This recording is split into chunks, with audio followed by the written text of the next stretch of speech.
ท่านประธานที่เคารพกับผมชัยยาพรหมมาสมาชิกสภาผู้แทนราษฎรจังหวัดหนองบัวลำพูพรรคเพื่อไทยพระราชบัญญัติการให้อำนาจกระทรวงการคลังเพื่อกู้เงินการพัฒนาโครงสร้างพื้นฐานด้านการคมนาคมที่กำลังพิจารณาในสภาแห่งนี้ผมถือว่าเป็นร่างพระราชบัญญัติที่จะเปลี่ยนแปลงอนาคตของประเทศและไม่ใช่เป็นการเปลี่ยนแปลงธรรมดาผมคิดว่าเป็นความเปลี่ยนแปลงอย่างก้าวกระโดดที่จะเกิดขึ้น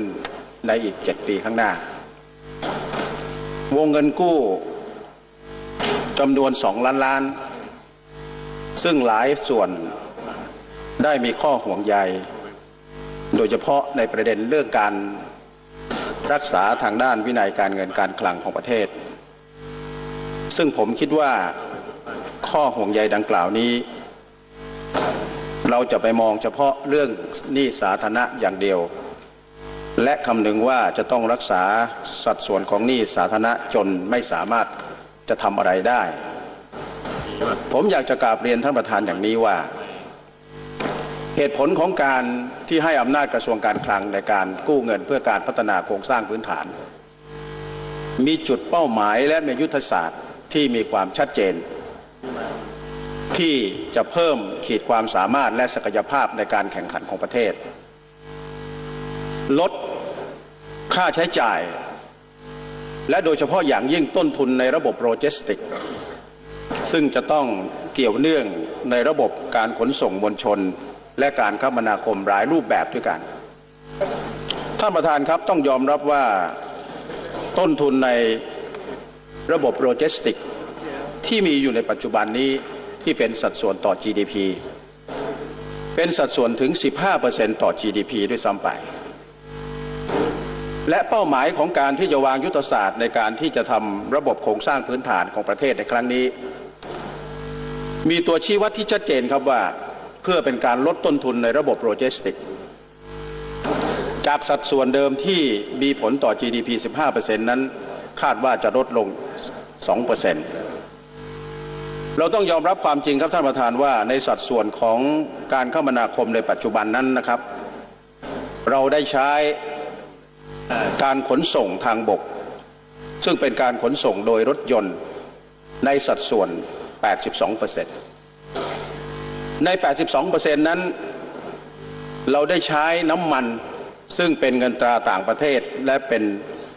ค่าใช้จ่ายที่เราจะต้องนำเข้าจากต่างประเทศปีละไม่ต่ำกว่า 700,000 ล้านบาทต่อปีเราใช้การขนส่งทางน้ำลำน้ำในประเทศนี่ประมาณ 9% ชายฝั่งทะเลประมาณ 6% ระบบรางนะครับท่านประธานครับ 2% เหตุผลที่ผมต้องยกให้ท่านประธานได้รับทราบว่าในสัดส่วนของการใช้เส้นทางการคมนาคมในสัดส่วนอย่างนี้เนี่ยที่รัฐบาลได้ขออำนาจให้กระทรวงการคลังได้กู้เงินเพื่อการพัฒนาโครงสร้างพื้นฐานโดยเฉพาะอย่างยิ่งในเรื่องของการวางระบบการเปลี่ยนแปลงในเรื่องของระบบรถไฟรางคู่และก็การลงทุนในรถไฟความเร็วสูงซึ่งผมต้องกราบเรียนอย่างนี้ว่าเหตุผลของการที่จะทำให้ประเทศไทยนั้นเป็นประเทศที่มีศักยภาพและเพิ่มขีดความสามารถในการแข่งขันนั้นมีความจำเป็นถ้าท่านประธานลองนึกภาพตามที่ผมได้อภิปรายนั้นท่านประธานจะเห็นว่าประเทศของเรานั้นเป็นประเทศที่อยู่ในภูมิศาสตร์ที่มีความเหมาะสมเราอยู่กึ่งกลางระหว่างอาเซียนใหม่กับอาเซียนเก่าท่านประธานต้องยอมรับครับว่าในขณะนี้การแผ่อิทธิพลของจีนนั้นได้เข้ามาสู่ภูมิภาคโดยเฉพาะในประเทศเพื่อนบ้านเรานั้นไม่ว่าจะเป็นลาวไม่ว่าจะเป็นพม่าวันนี้ประเทศเหล่านี้ซึ่งเราเคยพูดบอกว่าเขาเป็นประเทศที่มีการพัฒนาช้ากว่าเราแต่ท่านประธานทราบไหมครับว่าวันนี้เขาปรับเปลี่ยนนโยบายของประเทศของเขาปรับเปลี่ยนกฎหมายเพื่อรองรับความเติบโตปรับเปลี่ยนเพื่อที่จะเตรียมตัวเข้าสู่ AEC และโดยเฉพาะอย่างยิ่งท่านประธานครับ ในฐานะที่ผมเป็นประธานกรรมาธิการการเงินการคลังการธนาคารและสถาบันการเงินเราได้รับการร้องขอจากฝ่ายนิติบัญญัติของประเทศเพื่อนบ้านในการที่จะให้สภาผู้แทนราษฎรของเราในฐานะกรรมาธิการการเงินเนี่ยได้ช่วยเป็นพี่เลี้ยงในการที่จะแลกเปลี่ยนข้อมูลโดยเฉพาะอย่างยิ่งการที่จะปรับเปลี่ยนกฎหมายในประเทศเพื่อนบ้านไม่ว่าจะเป็นลาวไม่ว่าจะเป็นพม่าเขาร้องขอมาผมได้เรียนเชิญท่านประธานสภาผู้ท่านประธานเจริญจันทร์โกมลนี่แหละครับได้เป็นเจ้าภาพต้อนรับที่สองประเทศนี้แล้วท่านก็ได้กรุณาได้ให้เกียรติในการต้อนรับเพื่อเขาจะปรับเปลี่ยนกฎหมายรองรับกับความเติบโตในอนาคตในเรื่องของการพัฒนาตลาดทุนเห็นไหมครับว่าประเทศเหล่านี้เนี่ยวันนี้เขามีความเตรียมความพร้อมการแผ่ขยายอิทธิพลของจีนมายังประเทศเพื่อนบ้านดังกล่าวนี้เรามองเห็นได้ชัดว่าวันนี้ที่จีนนั้นนะครับเขาให้คุณหมิงเป็นเกตเวย์ของจีนในการที่จะเปิดประตูมาสู่ภูมิภาคอาเซียนวันนี้รัฐบาลจีนร่วมมือกับรัฐบาลสปป.ลาวในการที่จะทำความตกลงร่วมกันในการที่จะพัฒนาระบบโครงสร้างพื้นฐานโดยเฉพาะรถไฟความเร็วสูงวันนี้ที่ลาวนี่มาจอดที่เวียงจันทร์แล้วครับเขามีข้อตกลงเขามีการขับเคลื่อนยุทธศาสตร์ต่างๆมากมายฝั่งตะวันตกท่านประธานดูที่พม่าครับพม่าวันนี้ในอดีตนั้นพม่านี่เปรียบเสมือนสาวงามซึ่งทั่วโลกแต่ก่อนนั้นนะครับมีการแซงชั่นมีการกีดกันมีการที่จะไม่คบค้าสมาคมกับประเทศพม่าแต่วันนี้เขาเปลี่ยนแปลงเขามีการแก้ไขกฎหมายเขามีการลงทุนพัฒนาโครงสร้างพื้นฐานโดยเฉพาะอย่างยิ่งโครงการทวายโปรเจกต์ท่านประธานลองคิดดูครับว่าถ้าโครงการนี้เกิดขึ้นเต็มรูปแบบแล้วเนี่ยประเทศเราถ้าหากว่าเราไม่มีความเตรียมความพร้อมในโครงสร้างพื้นฐานขนาดใหญ่ที่เราจะพูดกันต่อไปนี้นั้นเราจะเป็นภาระของอาเซียนครับรัฐบาลเดินมาถูกทางแล้วท่านประธานเพราะเราต้องทำประเทศของเรานั้นให้เป็นศูนย์กลางอยู่3ด้านด้วยกันที่ผมได้กราบเรียนท่านประธานว่าเรามีความได้เปรียบในเรื่องยุทธศาสตร์เพราะเราอยู่ในท่ามกลางของอาเซียนใหม่และอาเซียนเก่าเราจะต้องเป็นเกตเวย์ในภูมิภาคนี้ด้วยการเปิดประตูของประเทศในการเชื่อมโยงทางด้านการค้าการลงทุนและขยายโอกาสเพิ่มขีดความสามารถของการค้าระหว่างประเทศและสิ่งที่สำคัญอย่างหนึ่งครับท่านประธานครับไทยเราจะเป็นประเทศที่เปิดประตูการค้าเป็นประเทศที่รวบรวมและกระจายสินค้าไปยังภูมิภาคและประเทศเพื่อนบ้านอันที่สองเราต้องมียุทธศาสตร์ในการที่จะเชื่อมฝั่งทะเลอันดามันและฝั่งอ่าวไทยหรือทะเลจีนตอนใต้โครงการทวายโปรเจกต์ที่จะเกิดขึ้นในฝั่งพม่าอย่าไปห่วงเลยครับอย่างที่ท่านผู้นำฝ่ายค้านว่าในการขออำนาจกระทรวงการคลังในการกู้เงิน2 ล้านล้านนี้ไม่ได้พูดถึงทวายโปรเจกต์เนี่ยอยู่ในแผนงบประมาณเล่มนี้ที่แจกมาให้เนี่ยเพราะการพัฒนาโครงสร้างพื้นฐานที่เรากำลังพูดกันอยู่นี้ไม่เฉพาะรถไฟความเร็วสูงเราพูดถึงรถไฟรางคู่หรือรถไฟเดิมแต่ว่าทำรางคู่เพื่อให้เกิดประสิทธิภาพประสิทธิผลในการขนถ่ายสินค้าและขนถ่ายประชาชน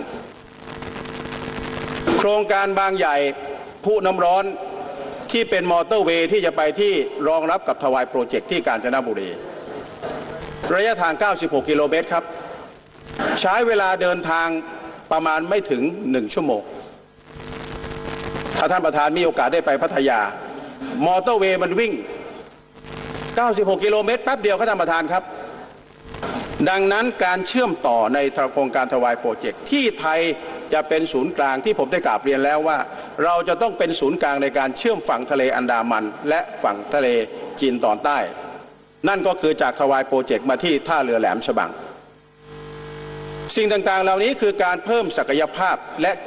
ขีดความสามารถในการแข่งขันของประเทศ ดังนั้นการลงทุนโครงสร้างขั้นพื้นฐานที่รัฐบาลได้ขออำนาจให้กระทรวงการคลังในการที่จะกู้เงินครั้งนี้เนี่ยความจริงแล้วเนี่ยผมไม่อยากจะใช้คำว่าขอกู้เงินเพราะรูปแบบที่รัฐบาลจะทำนั้นไม่เฉพาะในการขอวงเงินในการที่จะตีกรอบ2 ล้านล้านเนี่ยไม่ได้กู้ทั้งหมดครับมันยังมีรูปแบบวิธีการที่จะต้องตัดสินใจในการที่จะใช้เช่นท่านประธานครับถ้าท่านประธานจำได้ว่าในสมัยรัชกาลที่5นั่นคือการเปลี่ยนแปลงประเทศแบบก้าวกระโดดเรามีรถไฟเกิดขึ้นในสมัยรัชกาลที่5มาถึงวันนี้116 ปีครับท่านประธานครับ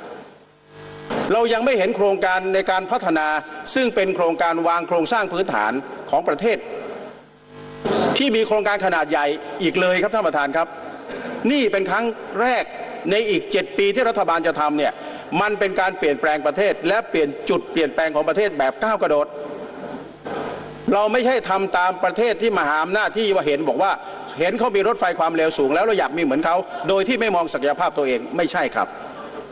แต่มันเป็นโอกาสของประเทศในการที่จะทำให้เราเป็นภูมิภาคเราเป็นประเทศที่จะเชื่อมต่อไปยังภูมิภาคและสร้างศักยภาพของประเทศนั้นไปสู่ประเทศแห่งการแข่งขันทางด้านธุรกิจการค้าท่านประธานที่เคารพครับการขนส่งโดยเฉพาะระบบรางซึ่งจะเกิดขึ้นในอนาคตภายใต้กรอบที่รัฐบาลขออำนาจให้กระทรวงการคลังทำนี้ผมอยากจะกราบเรียนไปยังรัฐบาลด้วยซ้ำไปว่าเราอาจจะต้องมีการปรับเปลี่ยนแนวคิดว่าการที่จะมอบหมายให้กับการรถไฟรับผิดชอบเหมือนเดิมนั้นเนี่ยยังมีความเหมาะสมหรือเปล่าแน่นอนครับรถไฟรางคู่เนี่ยวันนี้เรามีทรัพย์สินที่ของการรถไฟได้ดำเนินการอยู่ท่านประธานทราบไหมครับว่าตั้งแต่สมัยรัชกาลที่5จนถึงปัจจุบันนี้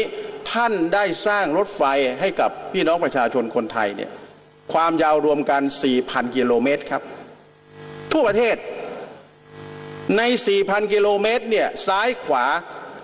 ข้างละ40 เมตรก็เป็น80 เมตรครับท่านประธานครับนั่นคือทรัพย์สมบัติของการรถไฟ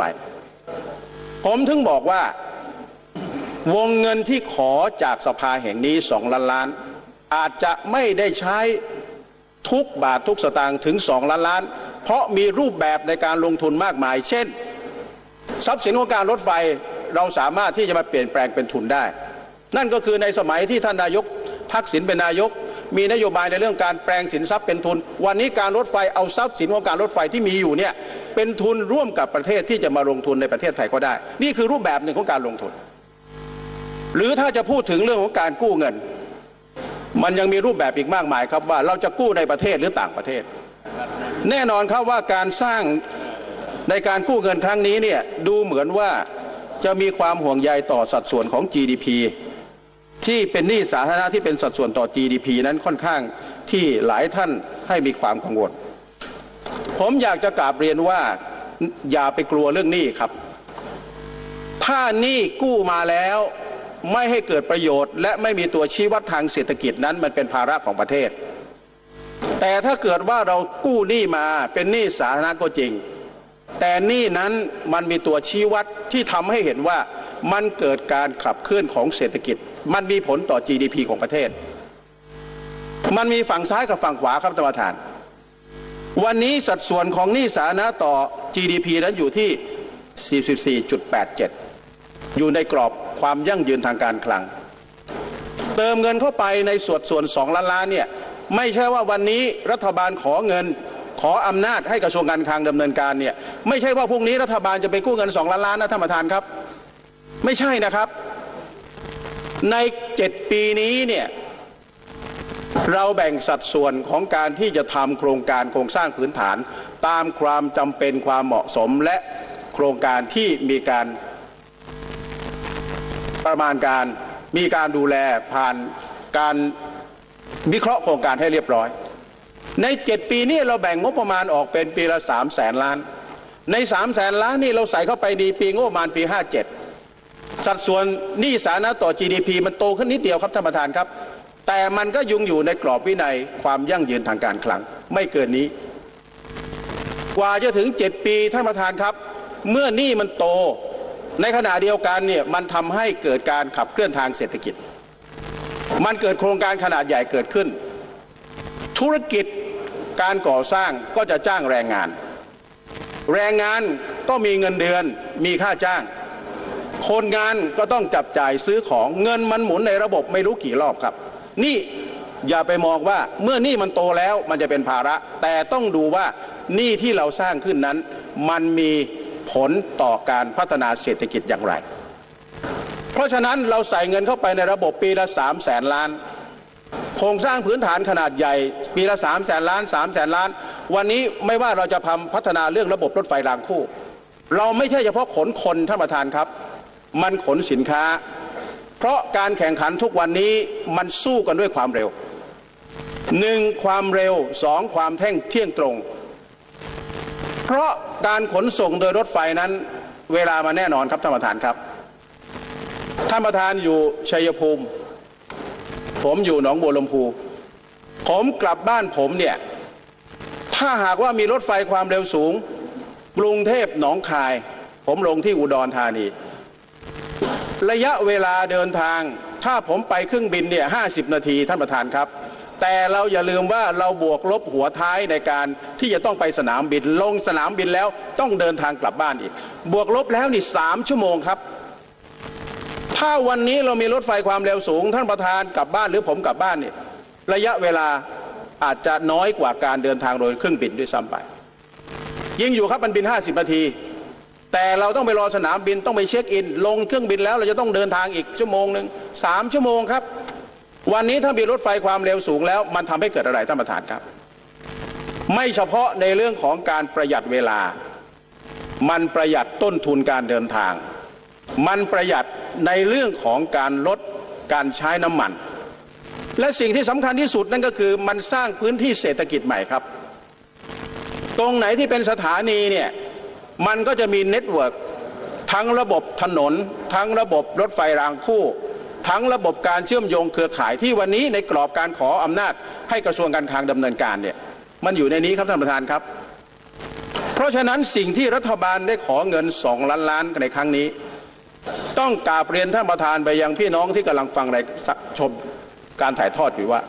รัฐบาลไม่ได้กู้เงิน2 ล้านล้านพรุ่งนี้ครับและก็ไม่จำเป็นว่าจะต้องกู้ทั้งหมดถึง2 ล้านล้านมันมีรูปแบบวิธีการในการที่จะต้องระดมทุนในการมาหางบประมาณในการดำเนินการเรื่องนี้อีกหลายรูปแบบเช่นในปีแรก1-3 ปีเนี่ยแน่นอนครับท่านประธานครับว่าการวางโครงสร้างพื้นฐานนั้นเนี่ยมันต้องใช้งบประมาณอาจจะต้องกู้กันบ้างแล้วมาว่ากันอีกว่าจะกู้ในประเทศหรือต่างประเทศการวางโครงสร้างพื้นฐานใน3 ปีแรกรัฐบาลต้องลงทุนครับและหลังจากนั้นเนี่ยมันเป็นอยู่ในขั้นตอนของการที่จะเตรียมการดำเนินการเขาเรียกว่าเตรียมดำเนินการรางเรียบร้อยแล้วระบบรถไฟเนี่ยประเทศเราทำไม่ได้หรอกครับ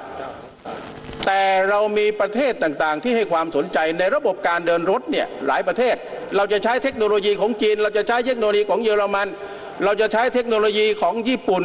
หรือของฝรั่งเศสมันมีรูปแบบในการร่วมทุนมีกฎหมายว่าด้วยการร่วมทุนระหว่างรัฐกับเอกชนหรือที่เขาเรียกว่า PPP เนี่ยรัฐบาลไม่ต้องเป็นภาระทางด้านทางการคลังนี่คือรูปแบบที่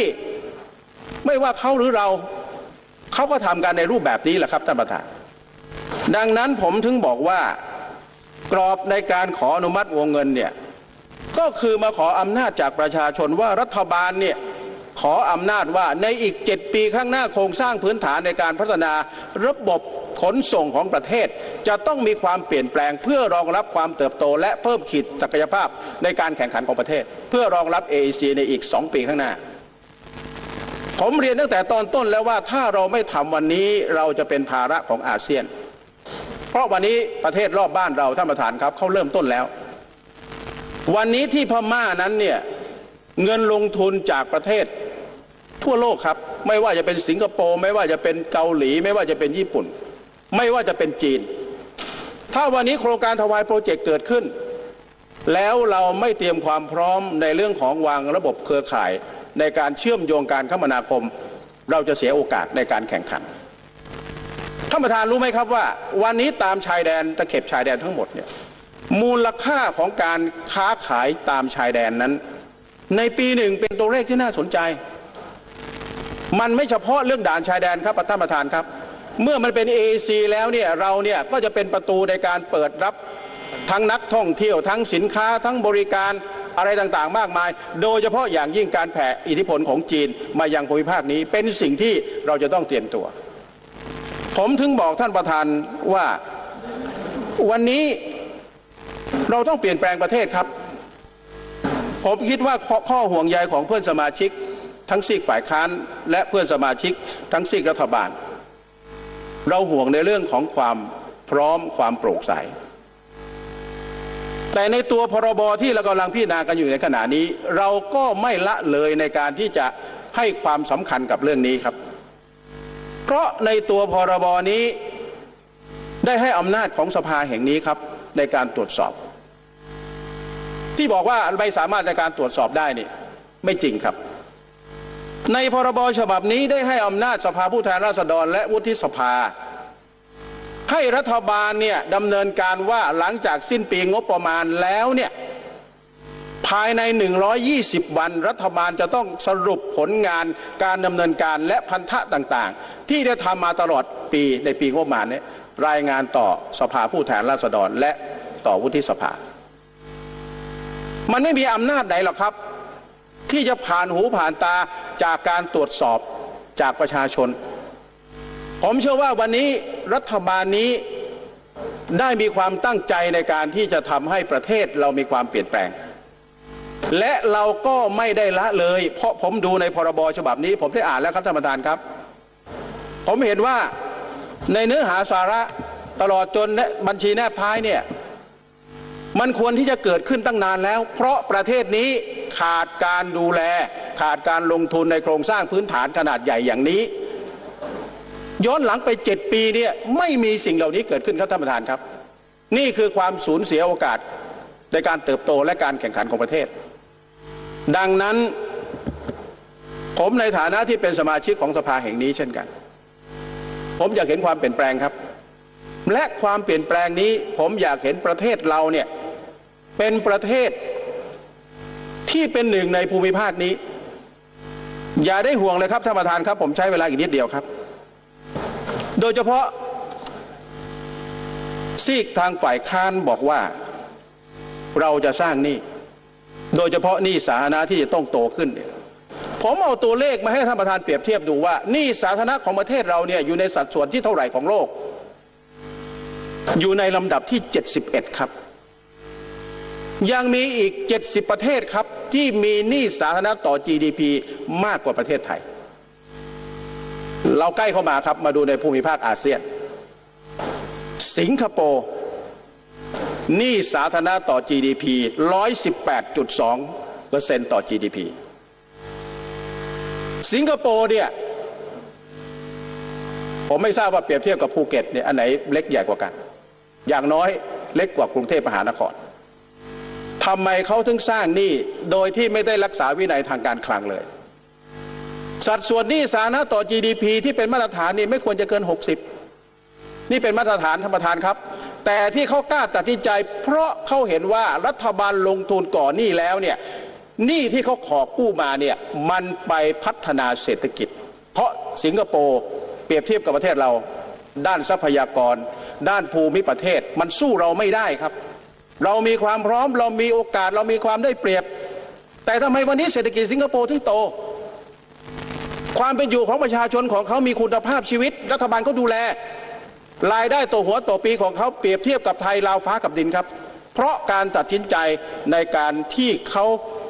กล้าที่จะลงทุนในโครงสร้างพื้นฐานในการพัฒนาประเทศและเป็นผู้นำในภูมิภาคนี้สิงคโปร์118ครับมาเลเซีย51.8มากกว่าเรานิดหน่อยต่ำสุดก็คืออินโดนีเซียครับคือ 24.10 เรามาดูประเทศมหาอำนาจสิครับท่านประธานครับญี่ปุ่น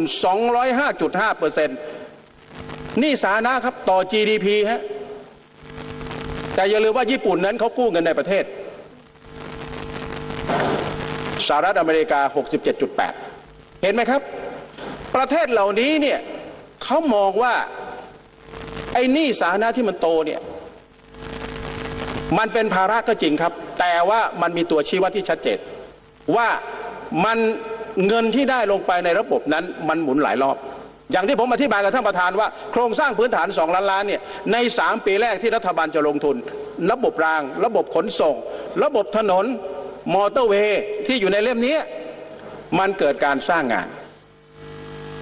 ธุรกิจที่โตขึ้นเขาจ้างแรงงานครับจ้างวิศวกรจ้างคนขับรถจ้างพนักงานบัญชีจ้างอะไรต่างๆแล้วคนเหล่านี้มีเงินเดือนก็ไปจับจ่ายใช้สอยรัฐบาลเก็บภาษีแวตครับเห็นไหมครับที่บอกว่าเมื่อกี้นี่ทางฝ่ายค้านบอกว่ารัฐบาลทำในเรื่องโครงการรถคันแรก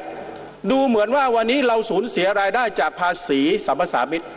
แต่ไม่ได้มองในสิ่งตรงกันข้ามว่าภาษีมูลค่าเพิ่มจากโครงการนี้ในการจับจ่ายใช้สอยที่เงินมันหมุนในระบบไม่รู้กี่รอบเนี่ยมันเป็นตัวเลขที่สูงขึ้นครับเมื่อสัดส่วนกับรายได้ของ